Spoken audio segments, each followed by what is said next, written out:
Hello, good morning সবাইকে। কালকে ছিল শনিবার। শনিবারে তো আমরা নিরামিষ খাই। এবার সকালে উঠে চিন্তায় পড়ে যাওয়া লাগে যে কি রান্না বান্না হবে।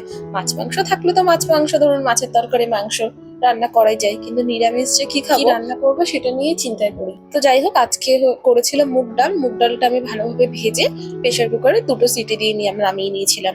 আর এখানে অন্য একটা কড়াইতে জিরে ফোড়ন দিয়ে তাতে শুকনো লঙ্কা, কাঁচা লঙ্কা আর একটা কুচানো টমেটো দিয়ে দিয়েছি। আর এখানে আমি ডালটা নামিয়ে একটুখানি ফেটিয়ে নিয়েছিলাম। তো সেই ডালটাই আমি এখানে ফোড়নের মধ্যে দিয়ে দিলাম। তারপরে স্বাদ অনুযায়ী লবণ আর হলুদ দিয়ে এটা ভালোভাবে নেড়ে চেড়ে ফুটতে দেবো বেশ খানিকক্ষণ। আমি এখানে কুচানো লাউটা প্রেসারে দিয়ে দিয়েছি অল্প একটুখানি জল দিয়ে একটা সিটির জন্য।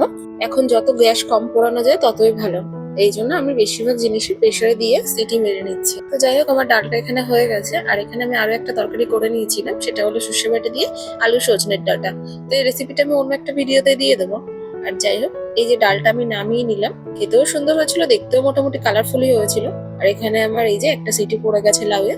কড়াই ধুয়ে আমি তাতে তেল গরম করতে বসিয়ে দিয়েছিলাম, আর তার মধ্যে 5 ফোড়ন, শুকনো লঙ্কা, কাঁচা লঙ্কা ফোড়ন দিয়ে নিয়েছি। দিয়ে দিলাম সিদ্ধ করে রাখা আগে থেকে লাউ। তো এবার আমি এখানে তো আর ঢেকে দিয়ে সিদ্ধ করার মতো কোনো ব্যাপার নেই, আগে থেকে সিদ্ধ করা আছে অলরেডি। তো আমি হাই ফ্লেমে এটা খানিকক্ষণ ভাজা করে নেবো সুন্দর করে। বাস, আমাদের এই যে ভাজাও হয়ে গেছে, এবার আমি বাটিতে নামিয়ে নেবো। আজকে আমার দুপুরে রান্না বান্না তো এখানেই শেষ। সবাই কি কি রান্না করলেন জানাবেন।